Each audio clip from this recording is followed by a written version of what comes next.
Hola, buenas tardes. Y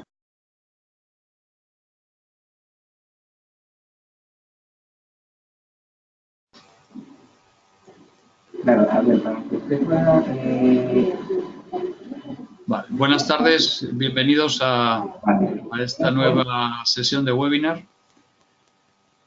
Hoy vamos a hablar de la integración, de la gestión de la integración. Vamos a ver, se nos ha cruzado por aquí algo.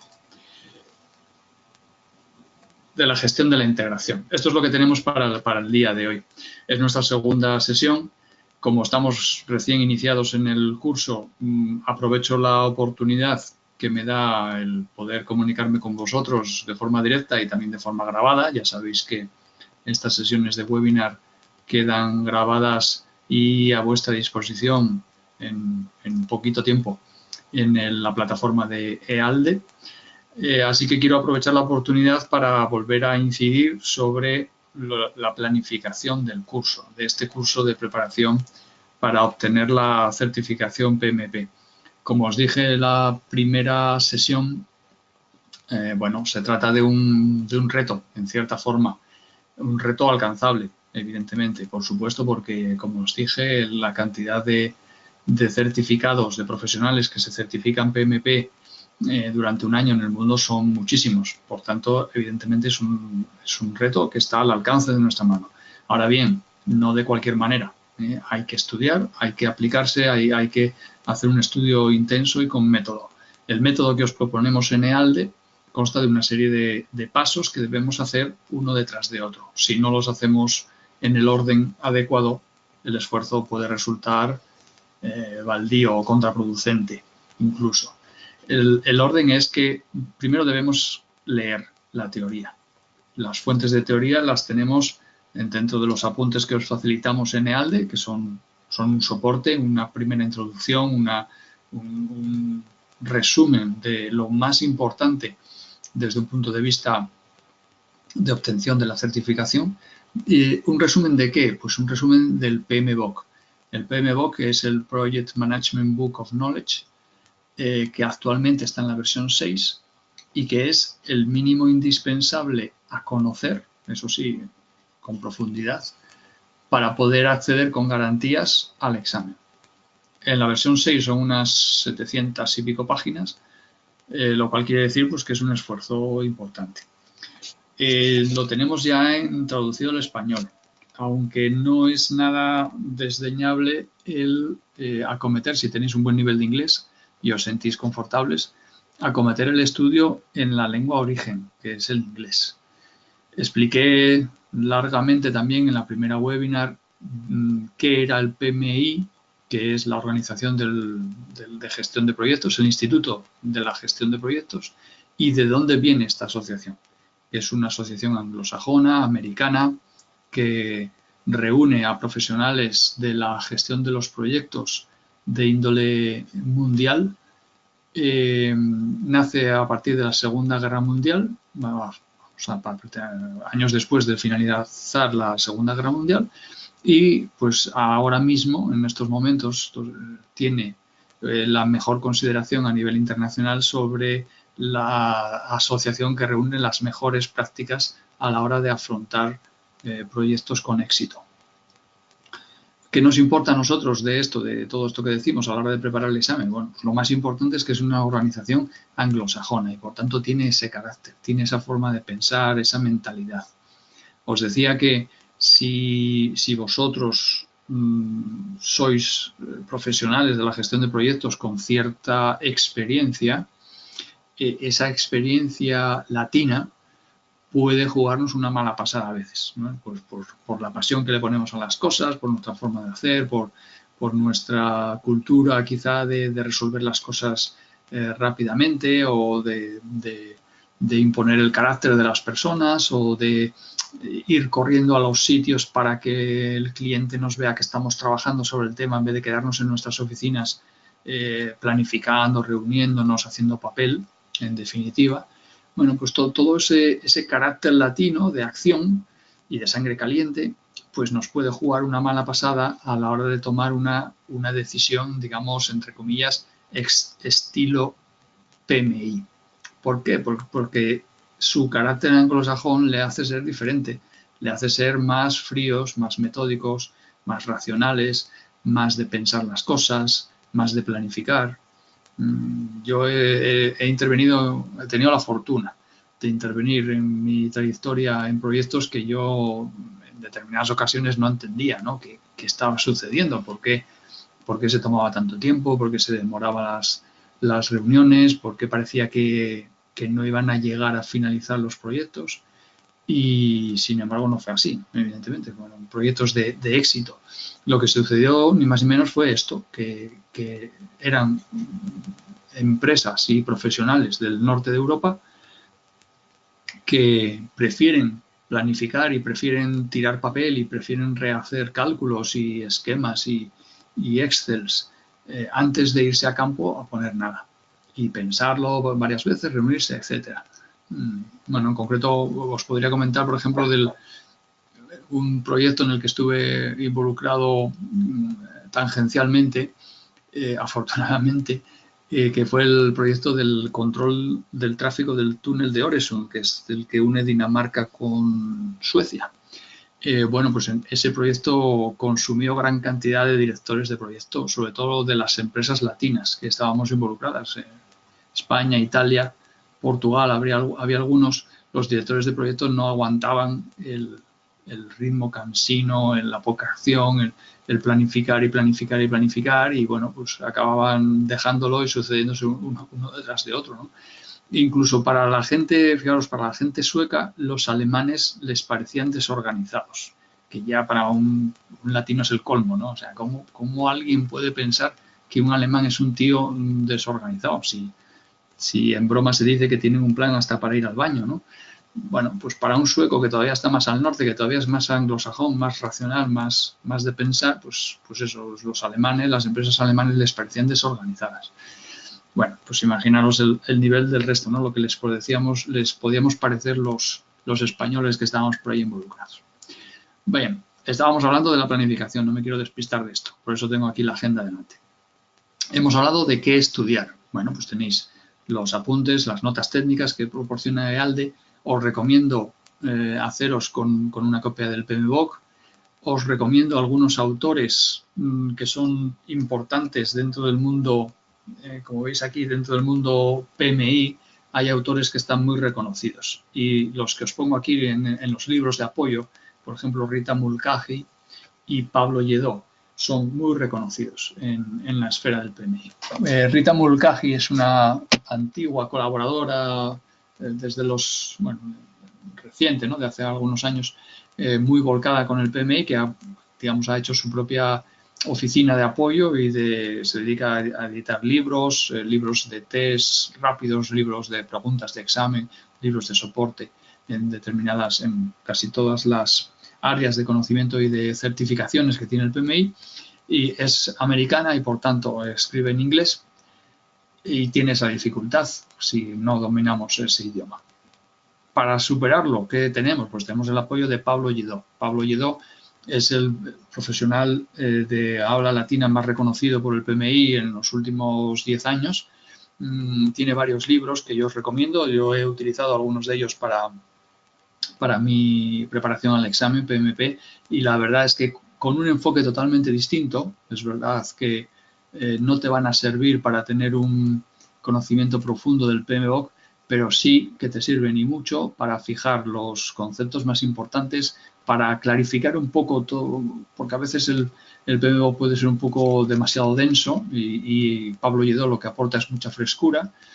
Y está muy bien porque aporta ejemplos, de los que aquí en EALDE yo he trasladado algunos de ellos, ejemplos de ejercicios de cálculo numérico que están muy bien hechos, muy bien realizados, sencillos pero completos, y que os van a servir de mucha ayuda para preparar esos ejercicios sobre el EVM, el Earned Value Management, la gestión del valor ganado, que es una forma de conocer o de manejar el cronograma y los costes de un proyecto, y también sobre la gestión del cronograma, la gestión de los tiempos, ¿no? Saber cuando tenemos un gráfico de Gantt, cuando tenemos una planificación de tareas que se preceden y se anteceden, que tienen duraciones, pues cómo calcular los caminos críticos, saber cómo impacta un cambio en una tarea que está dentro del camino crítico la duración total del proyecto,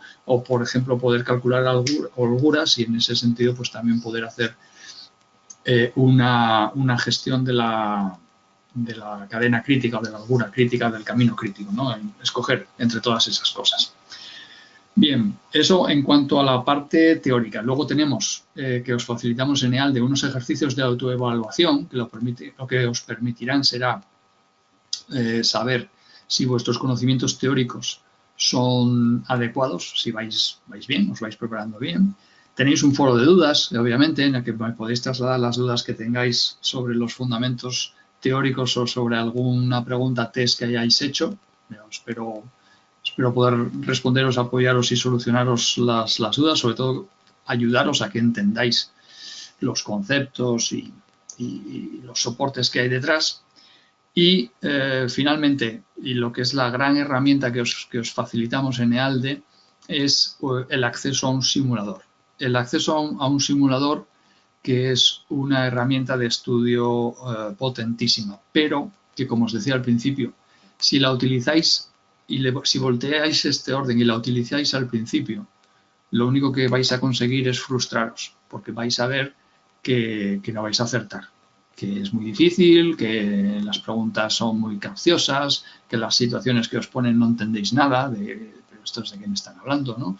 ¿Cómo que esta situación qué es? Y yo no la he vivido nunca en mi trayectoria profesional. Bueno, pues si lo utilizáis de principio es frustrante. Si lo utilizáis como soporte y va como final de todo este proceso de aprendizaje, es una fabulosa herramienta. Esta herramienta, como me preguntaba ya alguno de los estudiantes en el foro de dudas, hay varias formas de utilizarla. Básicamente, yo os recomiendo que lo hagáis en dos formas distintas. La primera de ellas es en modo estudio. Esto quiere decir que vais a poder hacer ejercicios de respuesta de preguntas tipo examen que están enfocadas o están, digamos, enmarcadas dentro de un área de conocimiento concreto, como el que estamos estudiando esta semana, la integración, o como es, por ejemplo, los conceptos básicos, o como será en el futuro, pues, por ejemplo, la gestión de los costes. Todas las preguntas de esa selección que hacéis por área de conocimiento están referidas a ese área del conocimiento, lo cual ya es una ayuda importante, ¿eh? Ya tener un marco y saber que me están preguntando sobre gestión del cronograma o gestión de tiempos o gestión de costes o gestión de la integración, ya me ayuda a centrarme, ya no tengo que estar pensando en todo el libro. La gran ventaja del simulador, también tendréis, más adelante lo podréis utilizar, preguntas que están orientadas a grupos de proceso. Ya sabéis que los grupos de proceso, según el PMBOK, son 5. Inicio, planificación, ejecución, monitorización y control y cierre. Entonces, dentro del simulador vamos a tener opciones de poder tener que responder a preguntas que son exclusivamente de estos grupos de proceso. Esa, digamos, serían las dos vertientes del modo estudio. Y luego tenemos, gran cosa que nos da el modo estudio. Cuando finalizamos la sesión de preguntas, el simulador nos corrige, nos dice la nota que hemos obtenido y nos da un feedback de una retroalimentación de por qué hemos fallado la pregunta que hayamos errado y dónde encontramos soporte dentro del PMBOK para argumentar o para seguir estudiando, para profundizar más en el estudio de la parte conceptual que soporta la pregunta que hemos fallado. Bien, esto como modo examen, como modo estudio. Y como modo examen, lo que vamos a tener son pruebas tipo examen, con tiempo limitado, con porcentaje de preguntas que responden a la distribución que hace el PMI, es decir, por si no lo sabéis, yo os lo comento ahora mismo, en el examen de certificación PMP está tasado el porcentaje de preguntas que entran de cada grupo de procesos, porque como habréis visto por el Excel que agrupa los 49 procesos, no todos los grupos de proceso tienen el mismo número de procesos. Pues tenemos 2 de inicio, tenemos 2 de cierre, tenemos un montón de planificación, otro montón de ejecución. En ejecución y control y monitorización es donde tenemos más. Pues evidentemente el porcentaje de preguntas que entran dentro del examen, del total de las 200 preguntas del examen, tendrían que corresponder a esos pesos relativos de los grupos de proceso, y así lo hacen. Y el simulador lo respeta y lo hace igualmente. Cuando entonces entráis en el simulador en modo examen, lo que tenéis es pues un examen, y al final os da la nota y nada más, si habéis superado o no superado. Tened en cuenta que para obtener la certificación PMP, el tanto por ciento de respuestas acertadas varía en función de las distintas convocatorias. Normalmente está alrededor del 70 y pico por ciento. Puede ser un 73, un 74, aproximadamente por ahí. Bueno, pues eso hasta ahí con el tema del simulador. Una cosa que ofrece el simulador, una opción también importante, es que, bueno, tú puedes empezar un test, bien en modo examen o bien en modo aprendizaje, y sin acabar de hacerlo, todas las preguntas que te ofrece, pausar o parar la realización del test y guardarlo para seguir posteriormente. Esto está muy bien cuando estáis estudiando, en modo estudio, pero cuando lo hacéis en modo examen, os recomiendo que os aseguréis de que tenéis el tiempo suficiente y de que nadie os molesta para poder hacer el examen, el test que hayáis seleccionado en la opción examen seguido, sin interrupción, para que también generéis el estrés que es el examen de una forma mucho más realista. Sobre todo cuando os enfrentéis a pruebas de simulador de examen real de 200 preguntas, 4 horas, aseguraros de que tenéis todo ese tiempo y de que nadie os va a molestar, para que tengáis una prueba real de lo que supone estar 4 horas totalmente concentrado delante de una tarea y delante de unos conocimientos, ¿no?, por los que hay que responder. Ese estrés creo que viene muy bien entrenarlo, para que no os sorprenda el día del examen. Bueno, vamos a avanzar un poquito aquí con la presentación. Dentro de la agenda de hoy teníamos, bueno, he hablado de la planificación, de la utilización del simulador, y ahora vamos a hablar un poquito del desarrollo del tema que nos trae a este webinar de hoy, que es el tema de la integración. Fijaros, he extraído del PMBOK, literalmente de la versión 6, estos textos que traigo aquí.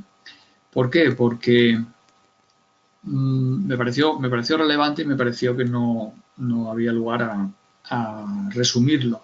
La gestión de la integración es, sin duda alguna, el área de conocimiento que pone a prueba a los buenos directores de proyecto.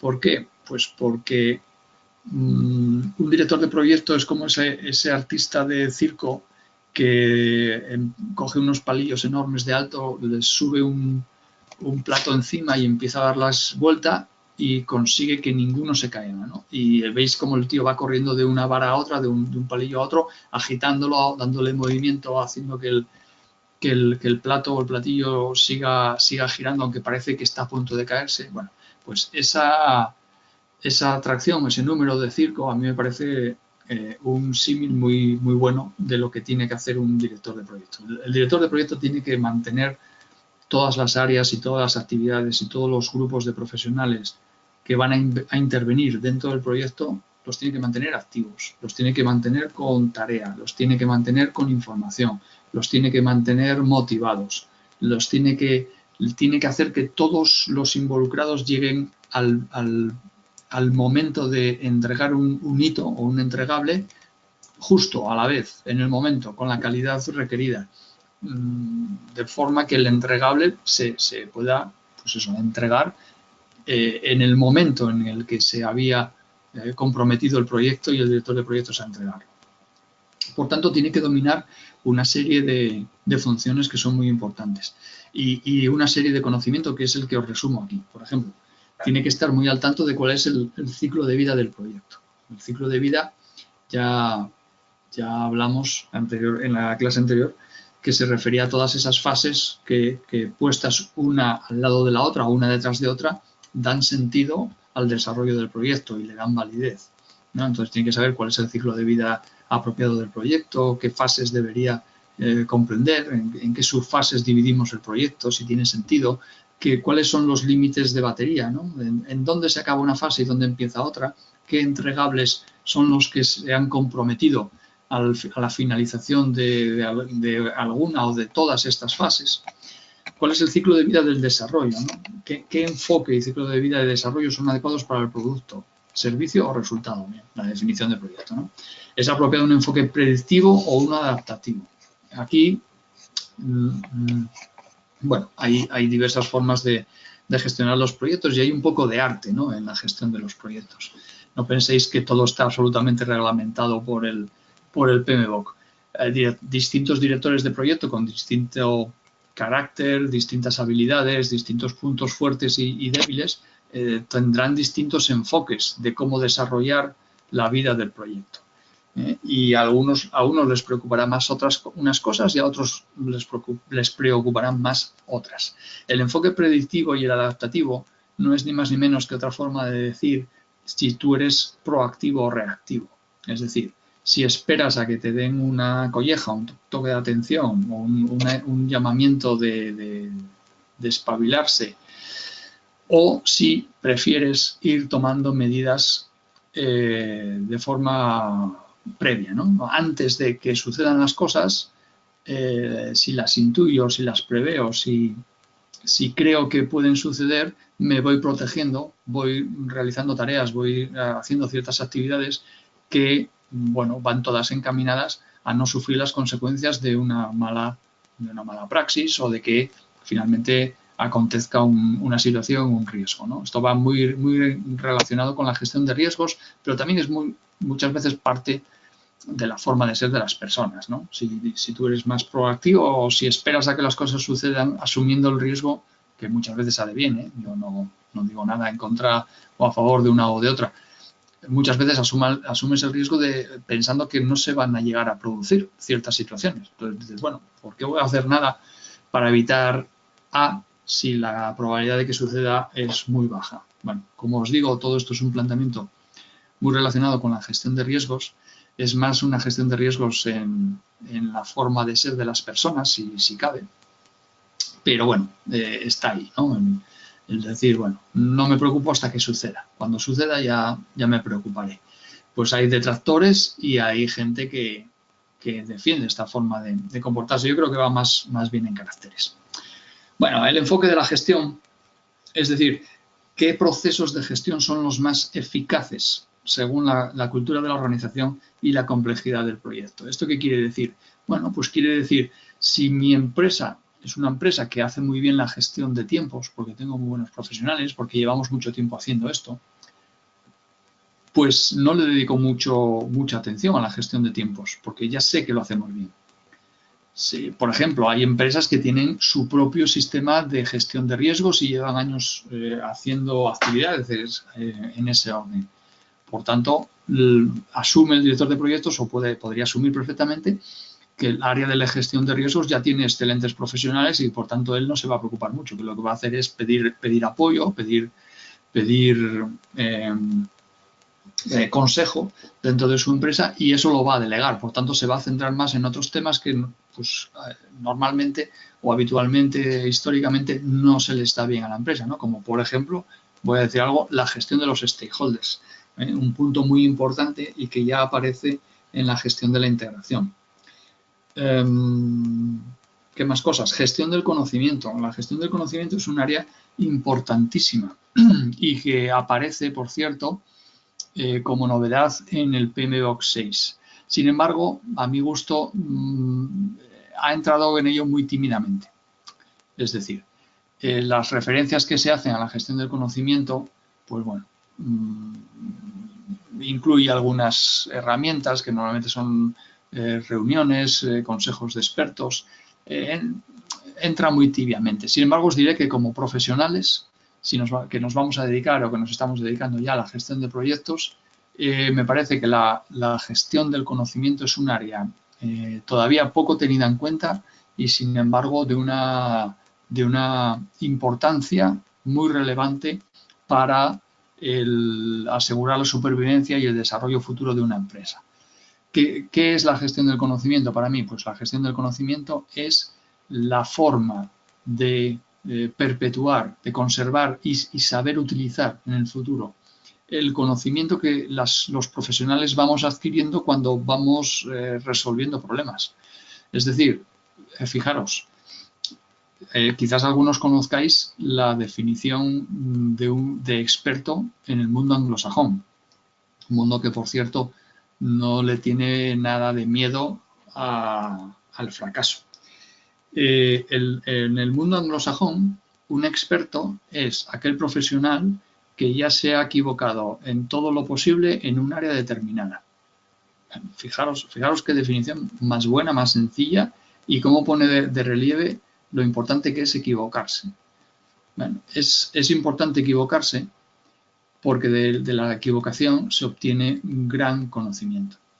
No hay mejor aprendizaje ahora mismo conocido que el experimentar y el fallar, porque de ese error, de ese fallo, sale el análisis de por qué hemos llegado a estrellar el avión, por qué hemos llegado a estrellar el Fórmula 1, por qué no hemos llegado a tiempo para entregar los entregables.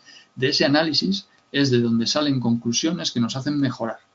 Muchas veces la gente tiene éxito y no sabe ni por qué le ha salido bien, o no se preocupa, o está tan preocupado de festejarlo que no se sienta a analizar qué hemos hecho bien para llegar a esa situación de éxito. Sin embargo, de una de fracaso, seguro. Y seguro que todos conocéis y habéis tenido y conocemos ejemplos de fracasos. Por eso, por ejemplo, están ahora tan de moda los simuladores, ¿no? Hay simuladores de todo tipo. El software hoy en día nos permite hacer un montón de simulaciones. Y no solo estoy hablando de, por ejemplo, pues, evidentemente, aprender a pilotar un avión. Evidentemente, no hay empresa que asuma los riesgos de que se le caiga el avión al piloto.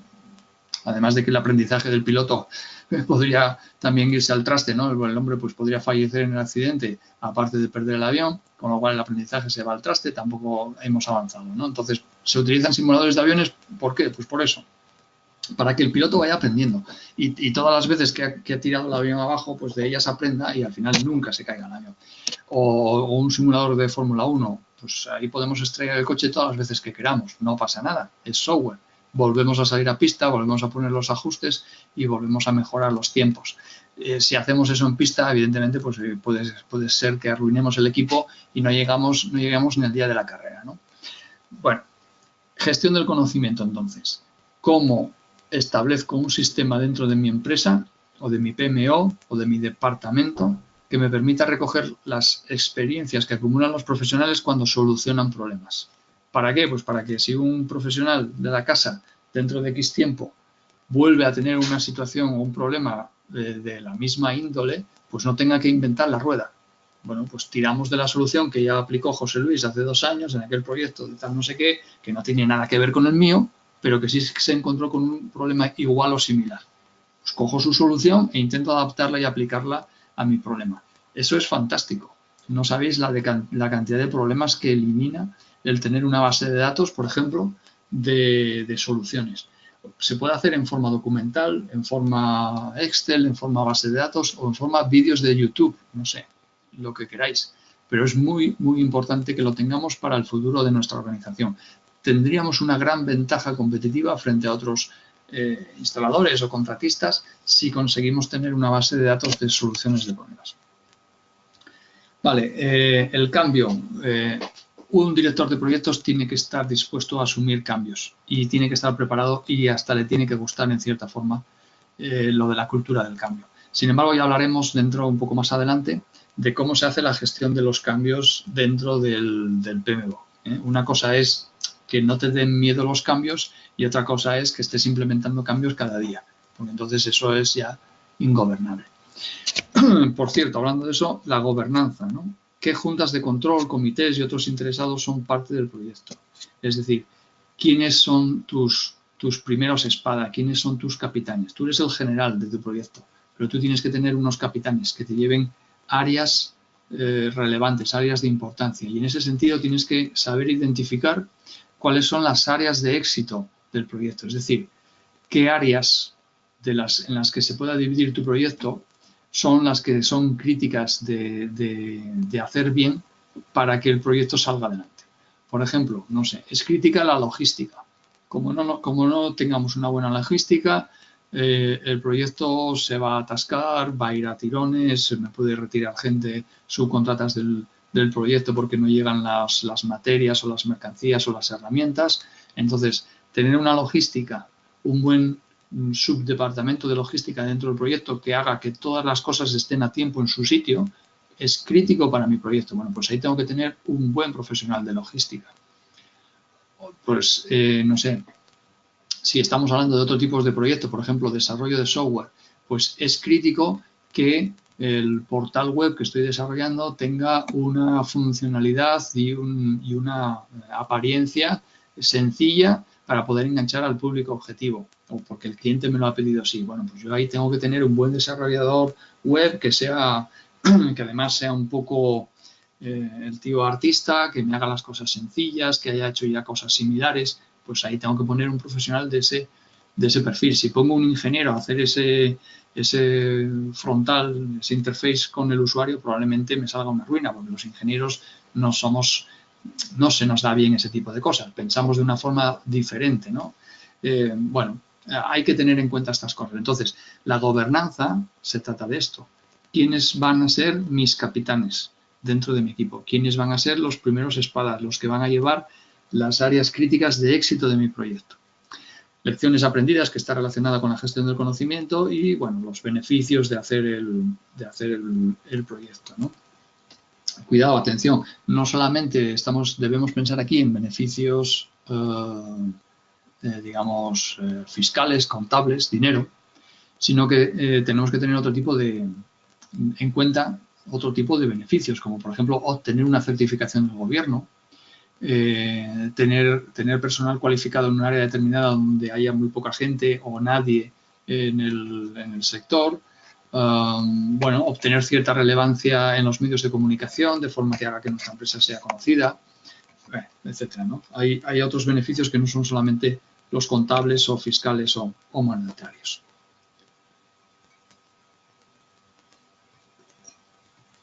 Bien, he extraído aquí algunas de las particularidades, a mi juicio, que son importantes dentro de este área de conocimiento de gestión de la integración. La primera es que es la primera, y eso no es poco importante. Es decir, la gestión del proyecto empieza con los conocimientos que vamos a adquirir aquí en el área de la gestión de la integración. En concreto, con la gestión del acta de inicio del proyecto. El PMBOK tiene una cosa interesante y es que tiene orden. Las áreas de conocimiento están puestas así por algo. Pues no es bueno empezar porque me gusta o porque porque mi proyecto ahora va de eso. Por ejemplo, por el área de compras o por el área de conocimiento de gestión de los stakeholders, por mucho que nos interese. Yo os recomiendo estudiar el PMBOK y estudiar los apuntes y las clases, evidentemente que abrimos y cerramos en EALDE con ese orden porque tiene que ir por ese orden. Porque los proyectos empiezan por el principio y acaban por el final. Y el principio viene con el desarrollo del acta de constitución, que es el primer documento que llega a nuestras manos indicándonos que va a comenzar un proyecto. Y a partir de ahí empezamos a construir.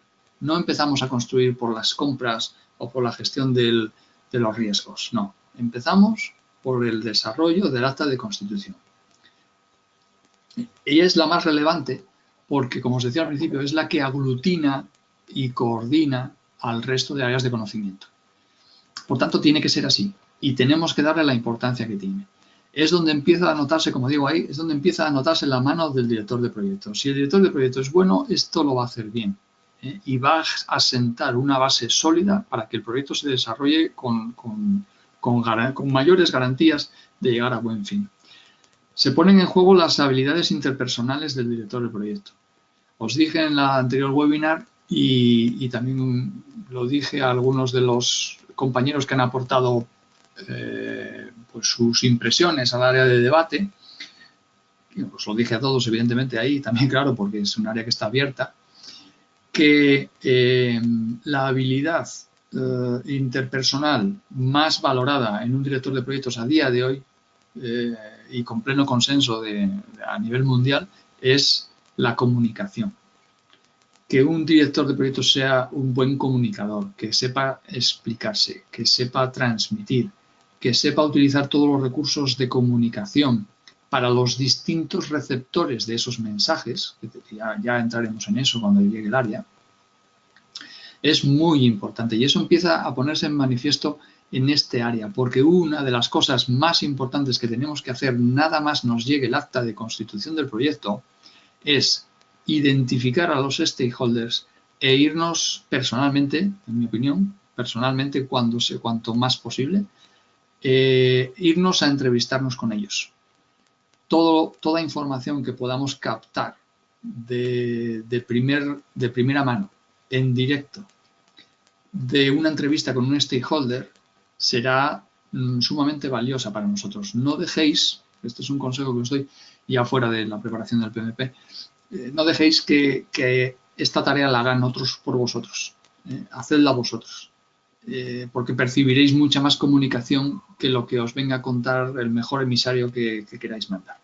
Pero bueno, centrándonos en la preparación del PMP, la gestión de los stakeholders empieza por la identificación y por las entrevistas con los stakeholders, que se hace a la par, ¿no? A la par que las entrevistas hacemos la identificación de los stakeholders. Bueno, esto para mí es crítico, relevante. Lo tiene que hacer el director de proyectos y lo tiene que hacer bien.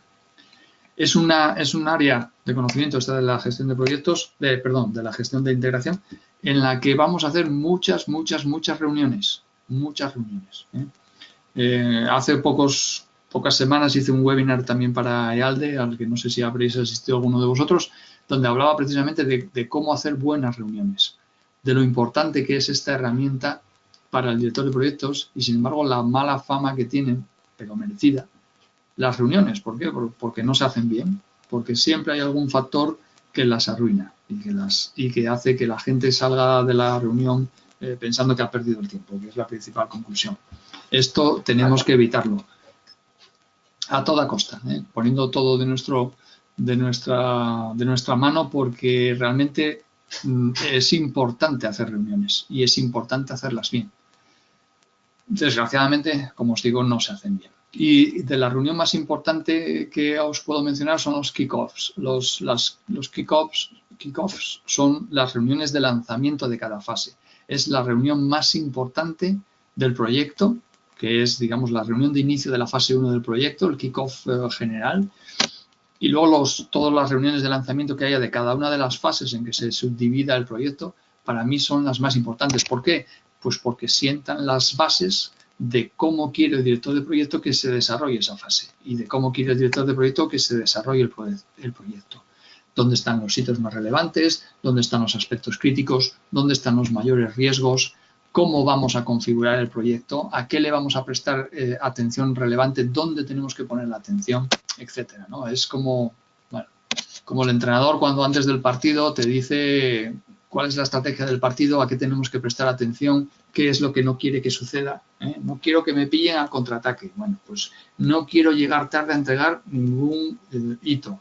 No quiero que el cliente nos ponga ninguna nota de reclamación por llegar tarde a la logística o falta de materiales o porque paramos una determinada tarea o una determinada fase por falta de suministros. Bueno, pues todo este tipo de cosas es aquí en los kick-offs donde se ponen de manifiesto.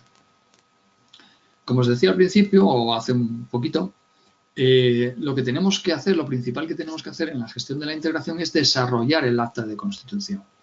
Que, claro, dicho así, dice, bueno, vale, venga, desarrollar el acta, parece sencillo. Bueno, fijaros en todo lo que tenemos que prestar atención. ¿Cuál es el propósito del proyecto? ¿Cuáles son los objetivos medibles? Es decir, ¿cómo puedo establecer KPIs dentro de mi proyecto? Requisitos de alto nivel. Riesgos generales del proyecto. Resumen del cronograma de hitos, fundamental. ¿Qué son los hitos? ¿Qué son los hitos? Los hitos son aquellos momentos más destacables del proyecto. Allí, en aquellos momentos, aquellos días o aquellos puntos del cronograma donde tenemos que hacer algo relevante, algo que tiene entidad por sí solo, algo que es identificable como un subproducto o una subparte o una documentación o a lo mejor pues la obtención de un permiso gubernamental para poder hacer una determinada actuación. Algo que tiene peso, que tiene sentido, que tiene relevancia por sí misma. Ahí es donde marcamos un hito. Es algo relevante, algo que si sale bien, pues podemos festejar, algo que si sale mal, pues nos va a generar un problema interno al desarrollo del proyecto. Recursos financieros preaprobados, lista de interesados clave, esto es fundamental, requisitos de aprobación del proyecto, es decir, cómo nos van a medir, cómo me va a medir el cliente, qué tengo que entregar y cómo lo tengo que entregar. Es decir, la planta que estoy desarrollando de reparto, de fabricación o de almacenaje tiene que ser capaz de mover, no sé, voy a decir una burrada, 1000 toneladas diarias, de lo que sea, ¿no? X toneladas diarias, X toneladas a la hora, no sé cuántos camiones por hora. Mi página web tiene que ser capaz de soportar 2000 usuarios a la vez, 200.000 transacciones diarias, lo que sea, aquellos parámetros por los que el cliente me va a medir si el proyecto finalmente pasa o no pasa, es aceptado o no es aceptado, los tengo que tener sobre mi mesa, tengo que ser consciente de qué es lo que me van a exigir y tengo que hacer todo lo posible para lograrlo, evidentemente. Director de proyectos, nombre y el nivel de autoridad del patrocinador. Vale, esto es importante, estos dos últimos puntos se refieren a las personas, pero no deja de ser importante, ¿eh? Nombre y nivel de autoridad del patrocinador aquí, o de quienes autorizan el acta de constitución del proyecto. Es nuestro stakeholder principal interno, es nuestro sponsor, es nuestro patrocinador, ¿de acuerdo? Tener en cuenta y tener sobre la mesa y conocer muy bien las líneas bases principales del proyecto, que se refieren a coste, alcance y cronograma. Son las tres áreas fundamentales de toda la vida, de las clásicas de la gestión del proyecto. Pero luego además tenemos una serie de componentes adicionales que no son menos importantes, que son los que tenéis aquí. Gestión de cambios, gestión de la configuración, línea base de medición del desempeño, es decir, qué es lo principal por lo que yo voy a medir el desarrollo de mi equipo a la hora de llevar adelante el proyecto, el ciclo de vida, el enfoque del desarrollo predictivo, reactivo, iterativo, ágil o híbrido. Esto ya hemos hablado, predictivo, reactivo.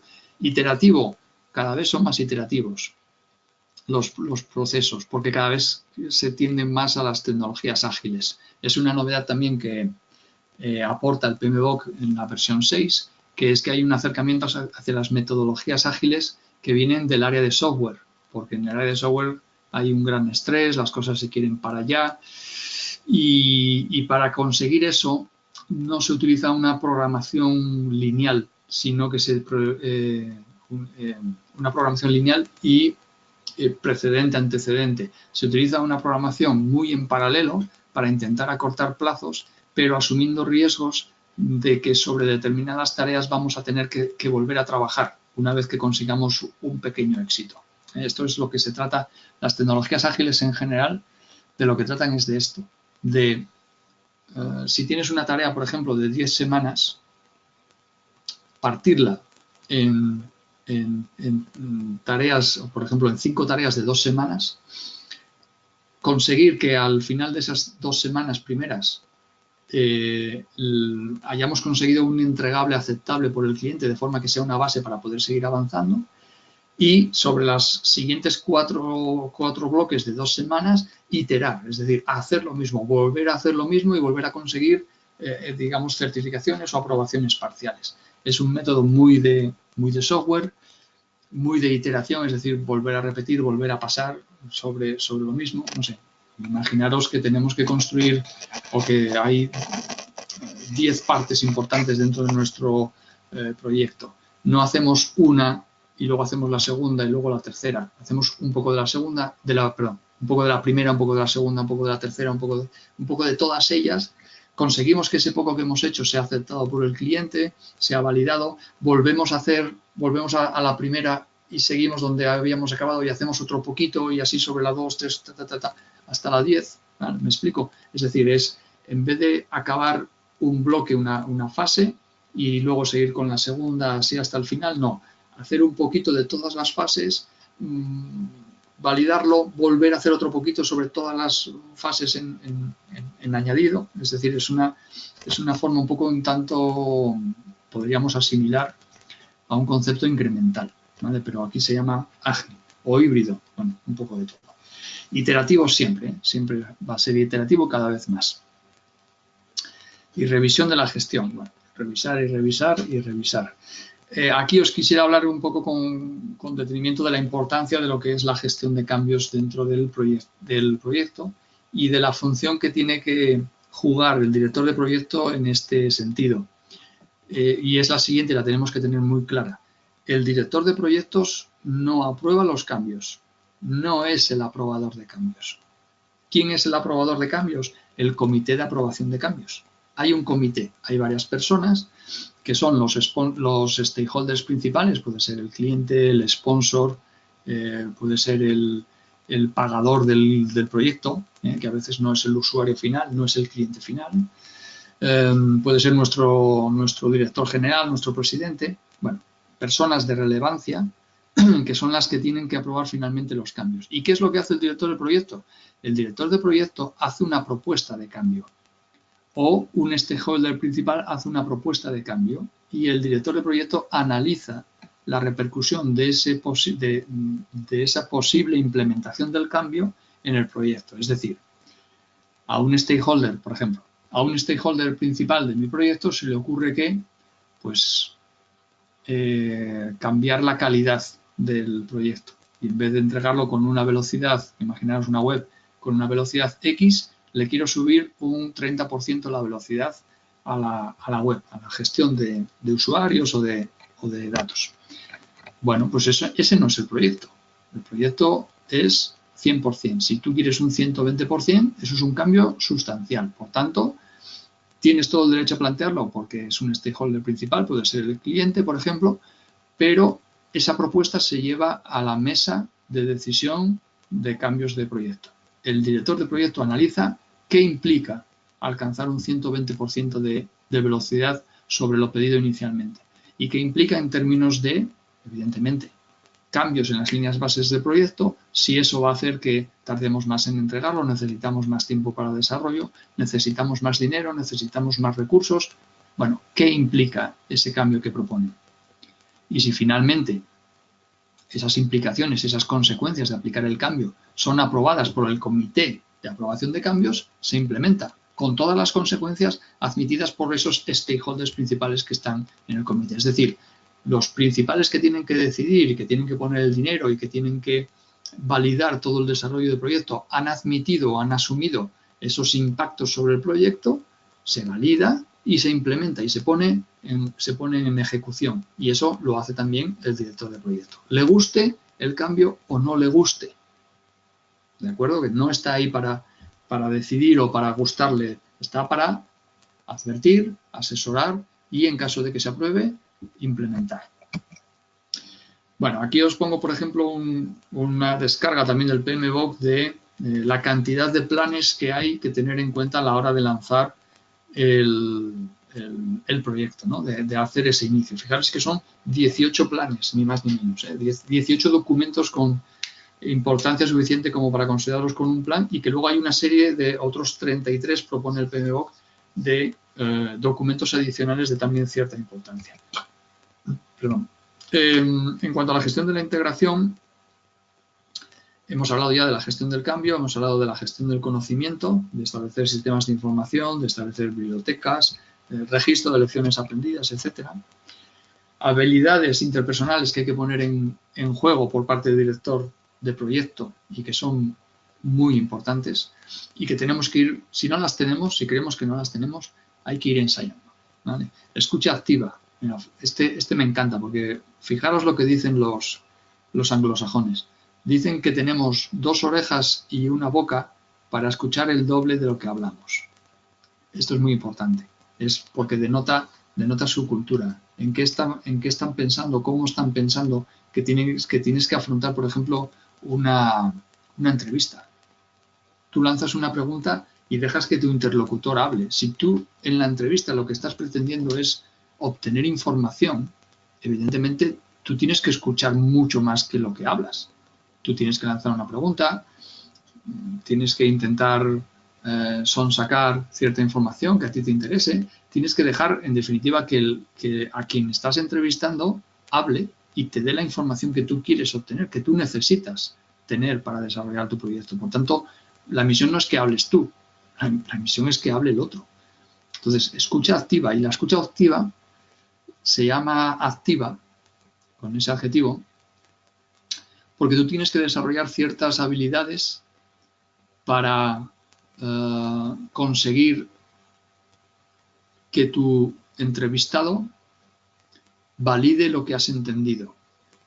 Es decir, cada X tiempo o cada X nivel o grado o volumen de información que el entrevistado me da a mí como director de proyecto, yo tengo que hacer una especie de feedback, una especie de resumen, algo así como diciendo, qué bien, qué interesante. O sea, según lo que yo entiendo, me estás diciendo que yo tengo que hacer esto, esto y esto. Y el otro me dirá, sí, perfecto, eso lo has entendido. O no, eso no lo has entendido bien. No, yo te he dicho que esto y lo otro. Otra cosa. ¿Vale? Tenemos que establecer esa escucha activa, es establecer una retroalimentación en el canal de comunicación, de forma que yo me asegure de que lo que estoy captando, lo que estoy entendiendo, es realmente lo que el cliente me quiere decir o lo que mi entrevistado me quiere decir. Asegurarme de que mi entendimiento es realmente lo que el entrevistado me está queriendo transmitir, ¿vale? Para no irme yo a casa o no volverme yo a mi oficina con una idea equivocada de lo que el entrevistado me ha dicho.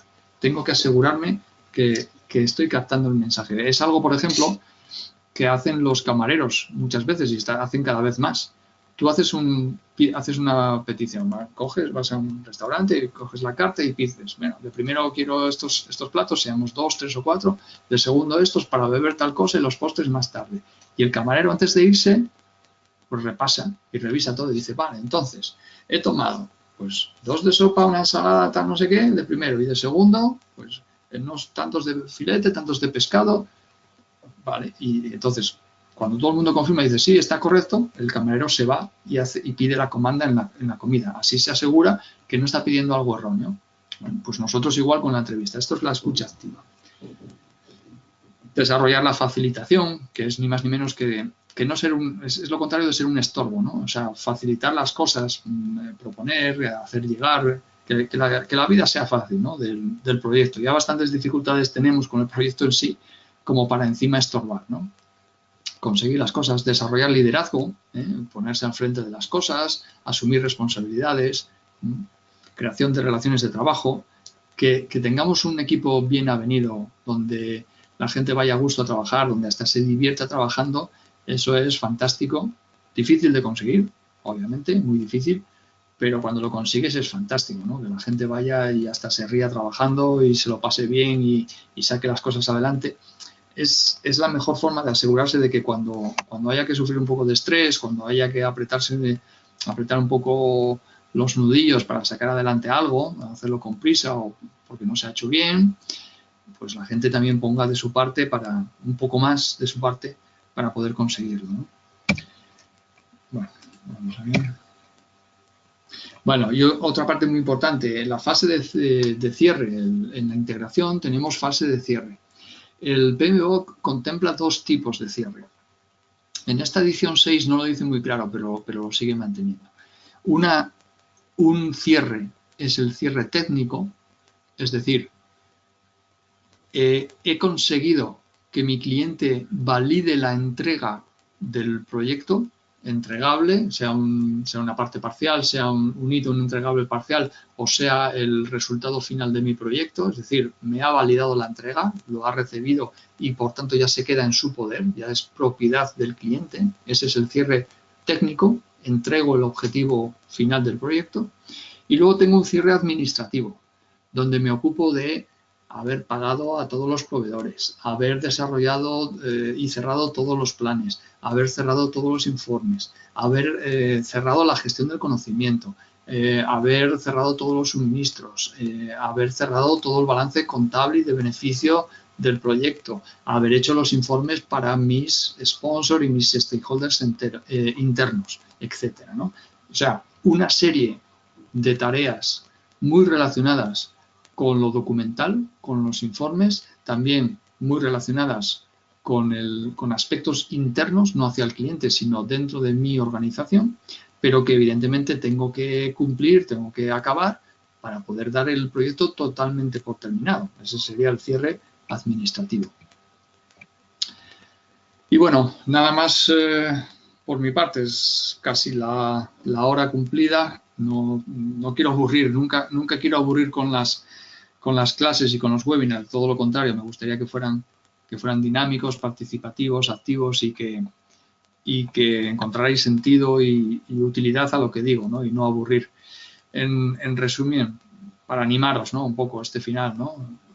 Recomendaciones que os hago frente al estudio, que lo planifiquéis, que hagáis una planificación, que respetéis en lo que podáis la planificación que os ofrecemos en EALDE, que estudiéis con calidad, sobre todo, ¿eh? No importa echar muchas horas, importa que cada minuto que estáis estudiando sea de provecho, extraigáis conclusiones, tengáis cosas en memoria, clarifiquéis o esquematicéis conceptos. Eso es importante también. Y bueno, lo final, desearos siempre mucho ánimo con los estudios.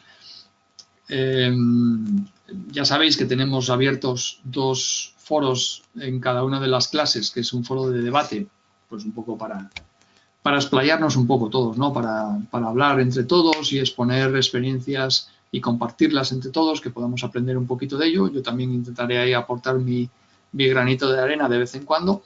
Y luego tenéis un foro de dudas, que yo creo que es fundamental, ¿no? Que las dudas que tengáis razonables sobre lo que estáis estudiando, que me las planteéis y que yo, pues, toda la medida que pueda, y espero que sea al 100%, pues intentar ayudaros a solventar esas dudas. Bueno, por mi parte, nada más. Agradeceros la atención, que quiero dejar constancia de que evidentemente el webinar queda grabado en la plataforma. Y nada, muchos ánimos con el estudio y nos vemos la semana que viene. Muchas gracias y un saludo.